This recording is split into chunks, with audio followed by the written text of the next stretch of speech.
حضرت بلال رضی اللہ تعالی عنہ مکہ کے ایک غلام تھے۔ ان کا جسم کمزور تھا لیکن ان کا ایمان پہاڑوں سے زیادہ مضبوط تھا۔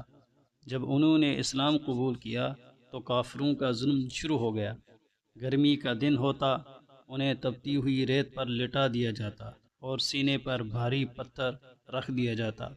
ان سے کہا جاتا محمد صلی اللہ علیہ وسلم کا دین چھوڑ دو، لیکن حضرت بلال کے ہونٹوں سے صرف ایک ہی لفظ نکلتا، احد احد، یعنی اللہ ایک ہے، اللہ ایک ہے۔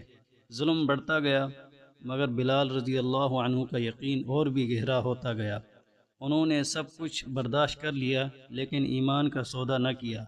پھر اللہ نے اپنی مدد بھیجی۔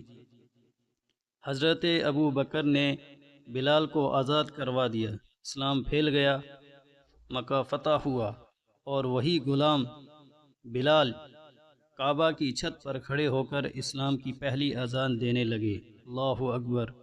جس آواز کو کبھی ظلم کے ذریعے خاموش کرانا چاہا گیا، وہی آواز آج بھی پوری دنیا میں گونج رہی ہے۔